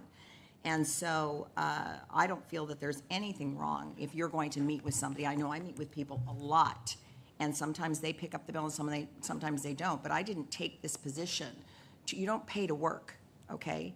So my feeling is that when you're getting as little as we're getting, and we might be getting a salary, but it is so small, it's not funny. Okay, so to say that, or to say that we're a ticket to a ball at the Biltmore or this or that, I mean, I don't know. Is anybody doing that? I'm not. I think we need to really say something if we're doing that. I don't think we're doing that. I'm not. I think we need to say, if I need to put gas in my car, yeah, I'd like to put my gas in my car when I'm working on behalf of the city. When I'm going and meeting developers or whoever I'm meeting for lunch, or you know, whether it's police or fire or whatever the issues are, and we all have issues where we go and meet with them forever. We don't meet together for everything. So my thing is that then we have to have some way of paying for that, okay? Sometimes somebody else picks it up, sometimes they don't. And so I don't think that we should, making as little amount of money as we make, be paying for that. I think that it needs to, we don't get a lot. So it's, you know, to me, taxpayers' money, it's not about that. It's taxpayers' money. That's why I'd like to give it back to the taxpayer. I'd like to give more to charity, obviously, individually, like Brandon said. Not everybody sits on the council of the 3 people that give out the money to these other charities. So it'd be nice to give something, you know, and more than just a little something, because I think we can do that. But I also believe that if there's something like Brandon took for something to teach him more, or if there's something coming up that we really do need to go to that isn't covered, I do think that that's not needlessly spending taxpayers' money. I think it's saying we want to better ourselves and we need to be there as council. I know I try to be at everything I can. I know a lot of people on this council try to be at everything they can. But it costs money to go to these things, and I don't think we should be picking up that bill.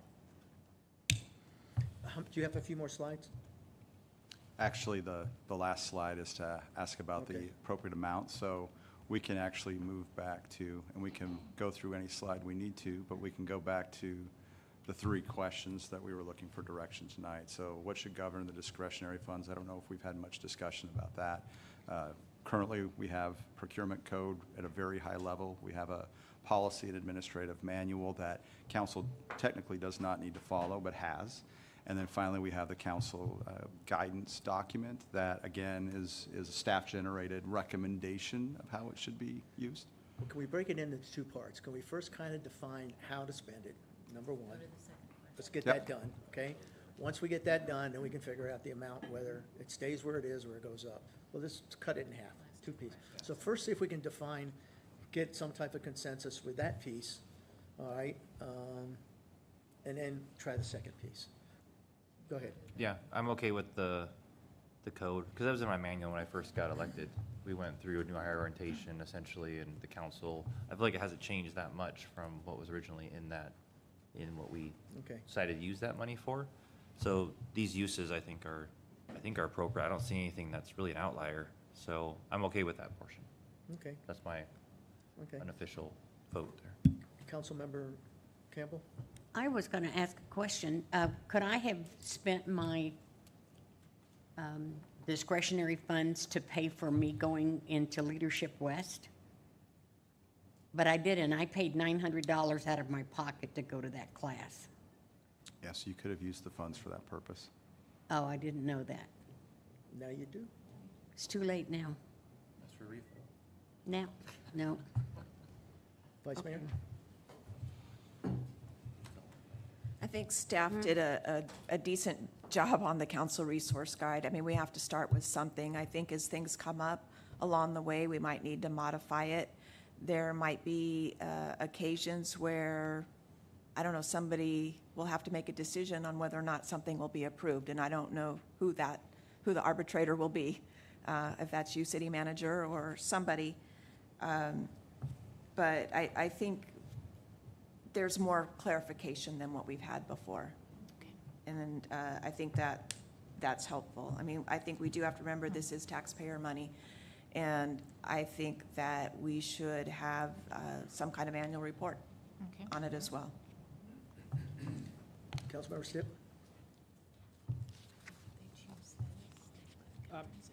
I'm just going to say, look, I appreciate the effort, but I think we're lacking definition. We need to know, what does community outreach mean? We need a definition of that. What is appropriate, what is not appropriate? Who's going to be the decider or the arbitrator on whether it's campaign related or not? Somebody has to decide that. The manager works for us. She's not going to tell us yes or no. But we're going to ask her to in this particular scenario. And I will involve my Yeah. partner here as far as So the we can- legal. So if you make enough council people upset, we can fire both of you instead of, so, I mean, that, yeah, it's a long distance jump on that, without a doubt, but I'm just concerned that there's not enough definition. The other thing that we have not done, that we always do, is how is it laid out in the other communities?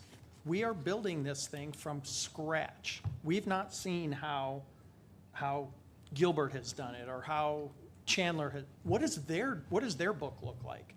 I don't know. I've only seen our book. And I got it sent to me and said, hey, if you got any problems with this, talk to Wynette. Well, that's not the way to do this. So, again, we're knee jerking our reaction to this whole thing, and everybody clearly knows how I feel about it. I honestly don't think that charitable donations should be part of this. That should not be our discretion. If that comes off of here, then you can make this dollar amount as much as you want. But I know you disagree. Okay. But it We can just- agree to it is what it disagree, is. that's all, Yeah, okay? it is what it is, and I'll be the only outlier. And quite frankly, we are going to have a discussion at some point later in this year about a tax increase because we don't have enough money to cover all the things we want to do. But we're going to sit here tonight and go, well, $20,000 isn't that big of a deal. Well, if it's this 20,000 and it's 20,000 somewhere else and it's 100,000 somewhere else, because in the grand scheme of things on a $800 million budget, 100,000 really isn't that much. Where does that conversation end? And how do we stop this from turning into a unwieldy animal? To my stupid extreme example of, well, we can fire both the attorney and the manager. I mean, it's ridiculous, but what are we trying to do? That's all I want to know. Councilmember Campbell should not have paid for that out of her No. pocket. I absolutely agree. And that was, I'm going to say that was her fault because she didn't know. And I have never in 13 years ever considered once turning in a receipt for gas reimbursement. And maybe we should. Maybe there should be a line item that talks specifically about fuel reimbursement. I'm okay with that too, because to Councilmember Gillis's point, I didn't take this job to spend more money than I'm making. Thank you. I get that. But please don't give me the ability to take that money that I'm not using on gas and turn around and give it away. Because that's essentially what we're saying with the discretionary funds. If there's things we need to fix because we're pulling money out of our pockets, then we got to fix that. But please don't bump this money up and then turn around 6 months from now and say, hey, ladies and gentlemen of Goodyear, we need a tax increase because the state legislature took money away from us. And meanwhile, we're spending like drunken sailors on this item. I would I don't think we're differ than drunken sailors, but I think, to be honest with you, from my perspective, community outreach is very simple to define with the help of the city attorney. That's just my own 2 cents. I don't think. Define it? Define it. All right, we're helping something within the community, whether it's a nonprofit organization or whatever, sending kids away who need some help to get that, that's a community outreach, something that benefits the community. Right. Okay, our citizens. To me, it's not that difficult. The city attorney can decide whether, hey, you're doing that for political reasons, you better lay off of that. I think the examples, my personal opinion, a little over the top, but that's okay. We can agree to disagree. But I think for what Gilbert and the others do, we don't necessarily have to follow what everybody else does. Right. I'm sorry, we don't. We do Right. all the time. Not all the time. We're first out for this healthcare, to be the employer of choice, right? Are we following all the others, say, no, don't do that. That's not a good idea. No, we want to be the employer of choice. We want to get the best and the brightest. So with that, I think the community outreach, and that's just my own personal opinion, with the help of the attorney, it's very easy to define. I don't think it's that difficult. I agree. I Huh? agree. Right, right. So with that, I have one thing to say. go ahead. This is why I brought it up, was for stuff that, like what Wally talked about. That's why I brought it up. That should have been paid for her. And if she'd have known, she would have done it. That's like what Brandon did with his class. But I also want to thank whoever did, I don't know who did the information that we got, that you had sent out from your office before this, a week ago or so, 2 weeks ago, about what the discretionary funds provided, what they were for, which I was very well aware, because that's why I brought it up. It was all the things I thought. So whoever did that, I was very thankful for that, because it showed us right in there, if we read it, what it was for, what it helped with. So I think that's kind of what you're saying today, is all the things that we were sent on this piece of paper, that whoever sent it to us sent it. And we should have all gotten it, and that kind of tells us what we're spending the money on. So we're aware before we came into Go this ahead, meeting. Go ahead, Vice Mayor. Well, and as part of this discussion earlier, we had a report run of what people have spent their money on. And that was the first time we'd ever seen it, and there was nothing crazy, no worst-case scenarios in any of that. So I think, we've shown professionalism in the choices we make. I'm in favor of keeping it as it is. It's a modest amount. We're not going to get in too much. It's not too controversial. I think that we should have some discretion. I am concerned about the personal expenses, things like gas and whatever. I totally get that point. we shouldn't have to pay to work, but I couldn't justify submitting receipts for that because we don't run a full tank of gas out at one time. And, well, that's true. But yes, everybody's different, and I think everybody has a different vision. And it's actually interesting with I think under the charitable donations, what comes on here is where we donate internally as well, whether it's to the Arts and Culture Commission or to the Youth Commission. So we are also helping internally, but I think it shows up as charitable, which would not have been done through the other funding. Well, I think if I'm missing something here, you got some general understanding of the guides that we have in place to follow? And we're not doing, On this particular item, I'm hearing mostly consensus to keep these as our guidelines. And I'm just kind of surveying, not voting, but shaking heads or no. I think that. What I do not have guidance on is the amount yet.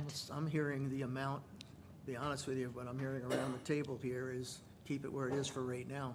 Unless we see where more money's being spent, then we might have to revisit it later, but I'm not hearing from the council around the table here. I think it's in the minority to raise it at this point. Unless I'm missing something. I know there's a couple that would like to see it, but I don't think with the majority, what I'm hearing around the table is not getting to raise it. So the guidelines that we have here, Yeah. and we'd like to bring them back for council approval, just so it's codified, and then keep it at the current amount. Is there That's what- anywhere in it that says no personal use? And our personal use is how we interpret it ourselves. I I didn't don't see think so. anything in there that said no personal use.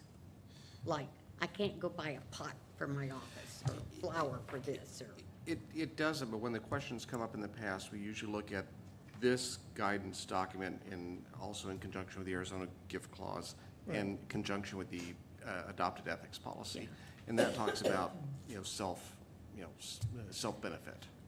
we say to Cindy, I want to give, and I'm using Cindy as an example because we did have Cindy was our council She's still person. And I'd call her and say, I need to do so-and-so and give Sounds of Autism $50. Well, a good example, I gave Sounds of Autism $1,500 so that they could use our ballpark for their walk this year. And Cindy said, you have that amount of money left, and since it was a 501c3, I thought it was legal. But there are times when I don't know, is she the one that, or whoever, when we tell someone we're gonna spend it, is someone gonna tell us whether we can do it or not, or are we gonna run it through your office? We're gonna run it through the city manager? How are we gonna handle this so that we've got a handle on it? Yes. That someone's watching it? So right now, your council assistant would be the one you go They'll to. go through. Okay, And then we will follow this guideline here and make it clear that if they have any questions whatsoever, they can come to me, and I often check with the the city attorney. okay. And one of the things that I just want to add, that the city attorney has always, when I ask a question about discretionary funds, he will say, are they being used for public use? Right. And that has been a guideline that we have followed, that are they being used for the public good or the public use? Okay. So while that isn't spelled out there, those four items do, yeah, Oh, sorry about that. got a trigger finger there. I was getting ready to. Yeah. That's There there you we go. go, community outreach or conferences Okay. or charitable organizations. So Okay. those are the guidelines we have followed, Uh-huh. unless there's different direction. Okay. Go ahead. Did you mention that some cities roll this over into next years, in the future years? That is correct. Some allow for a carryover of an amount. So if there's unspent dollars, they allow them to carry over. Usually what we see is they're allowed to carry over for one extra year. Yeah, like 1 year. So that would get us to if you didn't spend it in 1 year, you get to that amount. If you wanted to try to do something bigger, for whatever you want to do, either travel or you want to do host a conference for businesses in the city, or you want to do something that can be more impactful, or training or something like that. So I don't know. It's just a thought. I don't know if that's something we even want to do. It's just something that might get both. But just a thought, so. No, I got a question on that. So you want to host a conference for I'm just businesses. throwing stuff No, I'm out. just saying. No, it's a good example. Yeah. Councilmember Brandon Hampton presents Wheels of Business. Well, and they wouldn't let me Blah, do blah, that. blah. They wouldn't let me do that because I've thought of doing things like that in the past, and the city takes credit for that. So nothing's ever my name, Right, so, historically. Building blocks. yeah, exactly. We went Building through that. blocks for better reading or whatever that. For schools. Whatever that program was. Hey, remember? Yeah, I know, Yeah. nobody, Yeah, nobody. but the gives- city grabs it, whatever nobody your gives a idea is, crap they about grab it and they brand it as their thing, not an individual council member, in my experience. I can have the best ideas ever, could suggest something and run it and host it and do our thing, but the city grabs it and they say City of Goodyear. They don't say, Correct. they never say Brandon Hampton, council member, did this. So collectively, the city takes it on. I suggested a bunch of years ago, we need to do a shred-a-thon. That wasn't the councilmember Bill Stipp shred-a-thon, that was the Goodyear PD shred-a-thon. And they have taken it and done whatever they want with it. That is awesome. How would I use discretionary funds to do that? It turns into a city program. Yeah, it's flipping the conversation. Giving it back to the city, like, hey, here's some of my discretionary funds, Right. but not turning it into a reoccurring thing. Unless somebody says this is worth turning into a Then they would reoccurring grab thing. it, they would grab it and go. Somewhere along the line, somebody thought household hazardous waste day was a Right. really good idea. And it is, just like the shred-a-thon is, and just like car seat day or whatever. At some point, it no longer becomes me. Yeah, it goes away. Yeah. Or this council, it becomes the city It does. project. So why do I need discretionary funds for that? It's probably not, That's the start. I don't think it's the greatest example, pilot. personally, for discretionary funds. Correct. Yeah, it becomes like a pilot. So now, give me an example of a community outreach that doesn't fall into that same scenario. I want to host a movie in the park. Yeah, I'm not hosting a movie in the park.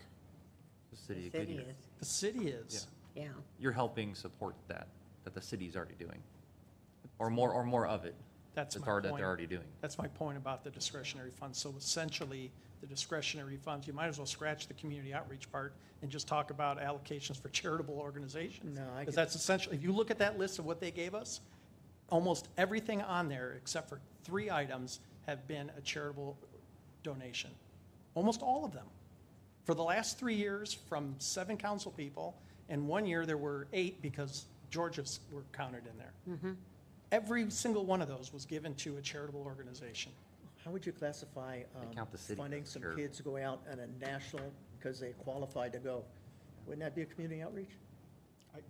It only benefits those kids. It doesn't benefit anybody else in the city.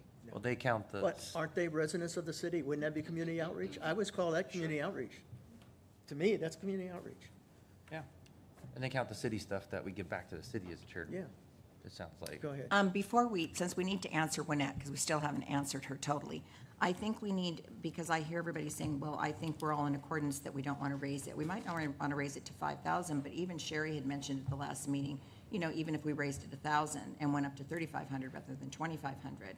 So I think before we just say that everybody feels that they don't want to do that, I think that we need, because I know I want to raise it, and I know Sherry made a comment about raising it. She's not here tonight, but Winnette could talk to her. I don't know how Brandon feels. I don't know how you feel. I know you thought that was okay at one time.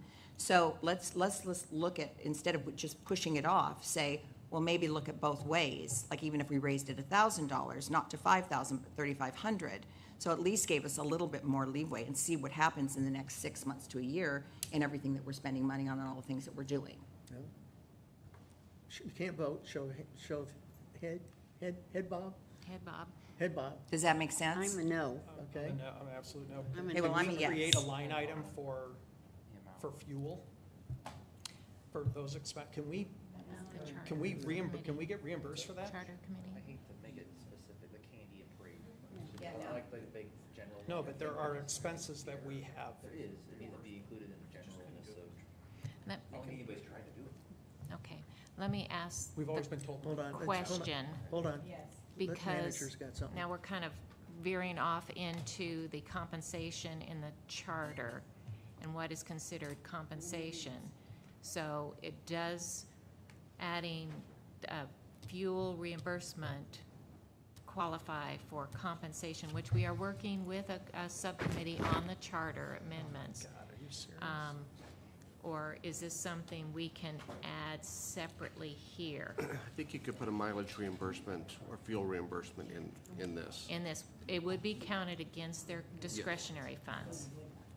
And I think a line item, not you're not talking Vicky's, not separate. mine, a separate line that accounts for fuel reimbursement. A separate line item, Budgeted. which it would be Instead of budgeted. jacking everybody's thing up $1,000, can we put in a line item for $1,000 for fuel reimbursement? Then we'd have to have receipts and mileage and all of that. Yes, Mm-hmm. yes. Yeah, if you don't want to, don't. Don't I mean, do I went down to Valley Metro the other day. I mean, I don't have fuel costs, but I certainly would like my mileage reimbursement. It's a federal dollar figure, et cetera, but We drive down to Tucson for League of Well, you Cities. get reimbursed. We get reimbursed on that. I'm just saying that's the mechanism we already have in the process, you're saying. So Yes, go ahead. I have two questions now. Do we leave it at the discretionary funds where it is currently? And then the second question would be, are we agreeing to a separate line item for mileage reimbursement? Those I can think the be, second takes care of the first if you left it where it is, but the If you question left- is, don't up it, just negative fuel. is anybody interested in the line item? Just, you're not gonna use it? Huh? Helps future council with the line item for mileage. I think. If you're saying historically we've been told, no, we can't do it, then maybe it needs to be in there. I think the generalness of the fund should capture that. But I don't want to pigeonhole, I don't want to make a rule for every single thing that we want to do. To me, it doesn't affect me, because typically, somebody's taking me somewhere. okay? I've never asked, I'm never not, you know, asked I'm for. not, I'm in that. So, but if future councils want to use it, and it's in the, you have the flexibility within this that they can do it. Maybe future councils make more money than we do too, see, so. okay. So what I think I'm hearing is we're leaving the amount of the discretionary funds as it currently is where I heard. And I don't hear anybody saying to increase it. Brandon, do you want to increase to 35 rather than 25? I don't know what the right dollar amount is for that. I mean, We were gonna go to 5,000, but now if we just, like Sherry said, if we did like 3,500 rather than 5,000. yeah, I mean, even then it's, Because it gives I'm not us a sure. little bit I'm not more sure how much flexibility. more I don't know. I'm not sure how much more we would need. Or what that would look like. So, but I don't. Let's see if we're spending it first. I mean, we've got a lot of Can we money. revisit this in 6 months? We can look in 6 months, or so, because there's a lot of stuff that hasn't even been spent, Right. to tell you the truth. Well, Yeah. we've all got brand new discretionary Yeah. funds starting now, Right. but we can see Yeah. what happens in the next 6 months. so we'll leave it where it's at, revisit it in 6 months, Yeah. and establish a line item in the budget for mileage reimbursements. I want to make If it's sure that legitimate second for part. travel, then they'll have access to that. Yeah, travel is, yeah, for conferences, it's included in that, but is there a, This is outside of that. this, I Okay. need to hear. I think you got something there. Is- And for anybody that wants to use it, like I say, I won't use it, Wally won't use it. I don't know if I will or not, yeah. Yeah, I don't, but again, Is I don't there- usually have a need for it anyway. Is there a report that we normally do? Since it's a report that we just saw, how we all use it, is that something we're gonna do annually too? For which, for both items, or just the Just discretionary? how we use it in the future, Yes. for more transparency? Mhm. There's been a report that shows the discretionary funds, and really, we're using, Yeah. everybody's got that, that was printed out, Yeah. so. Because I- that's the first time I've seen it, Yeah. because of this conversation, Yeah, so I we didn't know. asked for a report to be printed out so everybody can see what Yeah. we're using it for. And I I didn't know think if it's a that's good good- idea that we do it consistent. annually. Right. Yeah. Well, if you're gonna do it in 6 months, you gotta do another one Well, yes, Well, that's okay. we'll do Okay. 2 this year. Right. in January. Now is it clear as mud for you? Yes, sir. Okay. All right, with that, then, next meeting, what I have there? Let's see, no further business. I guess. Next week, yes. Closed.